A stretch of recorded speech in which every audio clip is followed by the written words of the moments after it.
बिस्मिल्लाहिर्रहमानिर्रहीम। अस्सलामुअलैकुम वरहमतुल्लाहि वबरकातुहू। Welcome to Al-Wazi Islamic School online teaching system. This lecture is for class metric and the subject is English. My dear students, your T2 syllabus starts from today's lecture and the chapter is The Visit. I think it's chapter number 5. Mr. Ahmad's class had been planning a picnic for some time. The headmaster had allowed them a day's outing, and they were to go by the school bus. They were naturally very excited. Mr. Ahmad arranged the visit to a farm with Mr. Hassan, the manager of the model agriculture farm. Mr. Ahmad के जो class के students थे वो काफ़ी time से कोई picnic arrange करने का सोच रहे थे, तो स्कूल के जो हेडमास्टर प्रिंसिपल्स वगैरह होते हैं उन्होंने उन लोगों को परमिशन दे दी स्कूल बस में जाने की, और पिकनिक कहाँ की अरेंज की, विज़िट कहाँ का अरेंज किया, मॉडल एग्रीकल्चर फार्म का। उसके मैनेजर के साथ बात करके, मैनेजर का नाम mister Hasan. It was a pleasant day in April when Mr. Ahmad and his class reached the model farm. Mr. Hassan received them at the gate and showed them around. The boys had no idea that an agriculture farm could be so large and interesting. It was the wheat harvesting season. The party saw a huge machine called the combine working in the vast wheat field. It cut the crop and tied into a sheaves. With one sweep, it seemed to eat up a large area of the golden crop, which came out tied into a bundle, and the other end the wheat then went into thresher, which separated the grain from the chaff.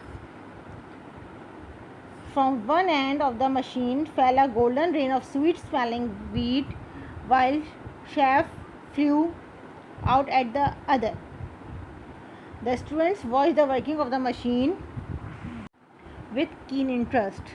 Mr. Hassan said, "The whole process of plowing, seeding, harvesting and threshing the corn is done with machines on our farm. One man working with this machine can do as much work as 100 men working without it." कहते हैं अप्रैल के दिन थे जब mister Ahmad की class को permission मिली, वो गई वहाँ पे फार्म पे, और मिस्टर हसन जो कि मैनेजर थे उन्होंने उनको बहुत अच्छी तरीके से वार्म वेलकम किया, उनको पूरा अपना दिखाया फार्म में मशीनें थी। उनको देख के बच्चे बहुत हैरान हुए कंबाइन की मशीन को, जो कि उसकी वीट हार्वेस्टिंग के डेज चल रहे थे, गंदम की कटाई के दिन चलने वाले थे, गंदम बिल्कुल तैयार थी। तो उन्होंने जिस तरीके से देखा कि कंबाइन मशीन कैसे काम कर रही है, बड़े बड़े बंडल्स बना रही है, फिर उसमें से सारा कचरा हट रहा है खुद ही मशीन के ज़रिए, तो बच्चों के लिए बड़ी इंटरेस्टिंग चीज़ थी, क्योंकि बच्चों को नहीं पता था कि उससे पहले बच्चों ने कभी ऐसी चीज़ नहीं देखी थी। और मशीन कह रहे हैं ऐसा काम करती थी जैसे कि 100 बंदे मिलकर भी ऐसा काम ना कर सकें। आप लोगों को वैसे ही पता है कि मशीनें कितनी एफिशिएंट होती हैं, उनकी जो एक्यूरेसी होती है, एक इंसान तो काम करके थक सकता है मगर मशीन नहीं थक सकती, तो इसलिए कह रहे हैं 100 लोगों के बराबर काम कर रही थी। Bilal one of the student, bracket में मतलब है कि बिलाल का रिलेशन बता रहे हैं कि क्या कौन था, एक स्टूडेंट था। Said you get bigger crops in this way? Mister Hasan, oh much bigger, while an average farm produce 50 to 20 quintals of wheat. For every hectare we produce as much as 60 to 70 quintal.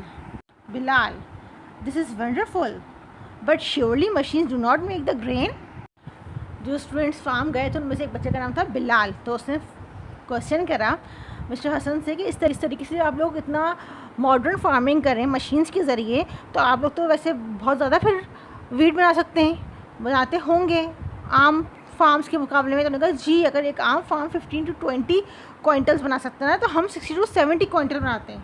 Basically 1 quintal is equal to 100 gram होता है, तो ये कहना हम 60 quintal बनाते हैं, 60 to 70 quintal, which is equal to 6000 और 7000 kilograms eight once. Bilal ने कहा ये तो बहुत ही ज़बरदस्त है, मगर मशीन जो है ना, उसने कहा बीज वगैरह तो नहीं बना सकती ना।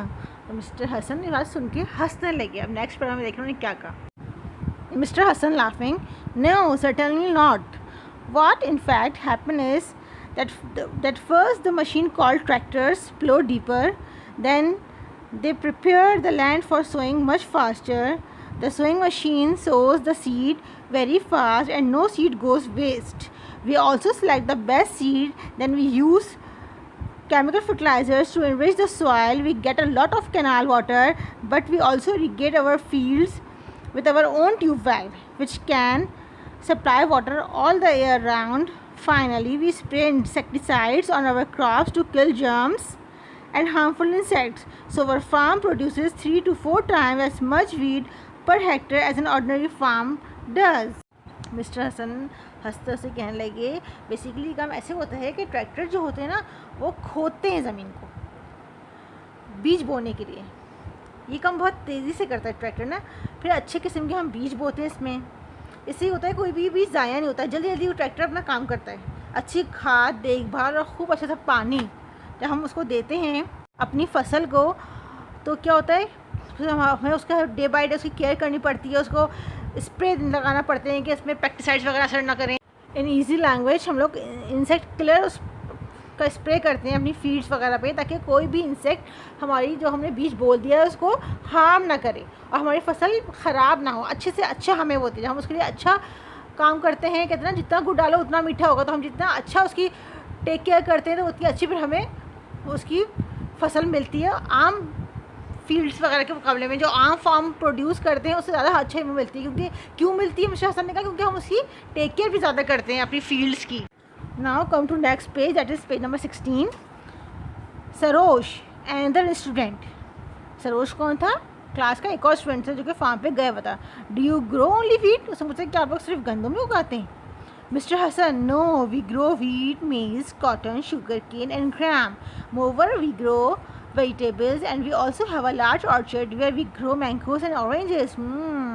The party was taken to the vegetable farm and the visitors were surprised to see growing there such vegetables as were out of season. Mr. Hassan explained that by using chemical fertilizer with plentiful supply of water and with the help of a machinery, they could grow finer and better vegetables in all seasons and in large quantities. He offered the boys fresh tomatoes and cucumber. They were washed in running water and the boys ate them with great delight.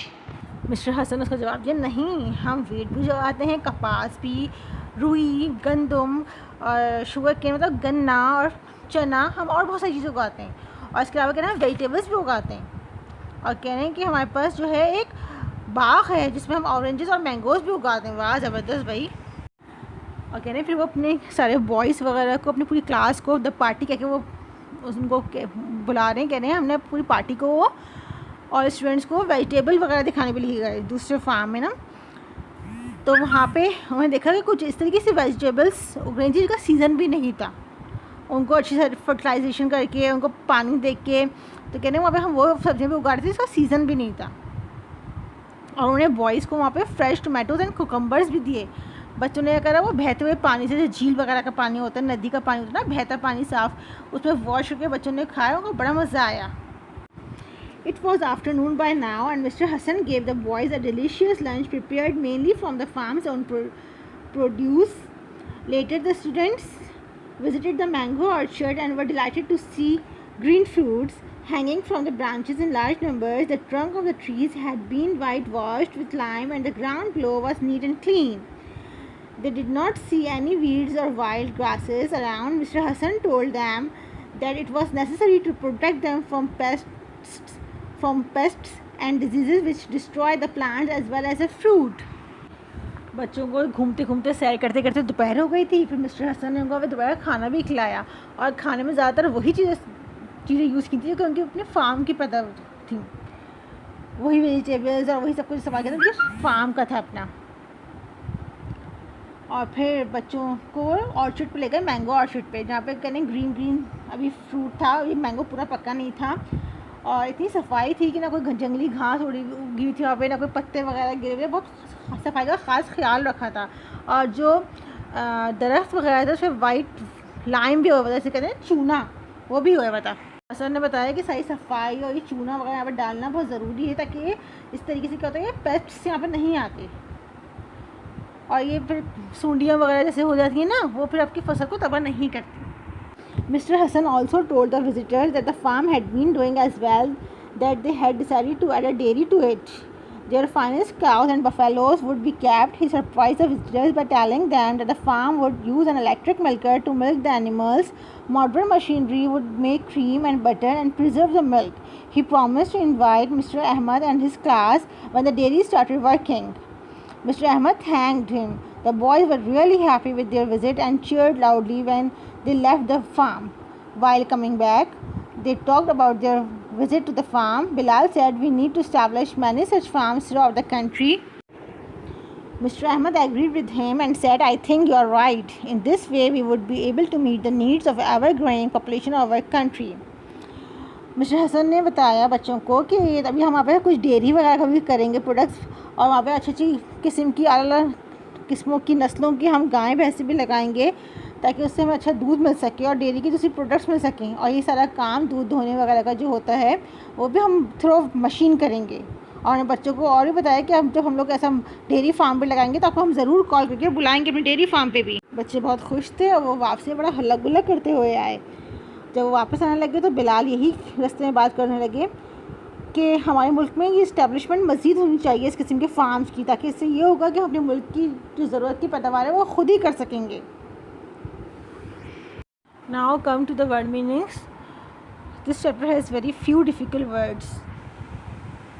Agricultural, ज़राई, sugarcane, गन्ना, canal, नहर, chemical fertilizer, कीमियाई खाद, orchard, बाग, pests, कीड़े, disease, बीमारियाँ, cheered, खुश। Okay class, hope you all understand. Take care. Allah Hafiz.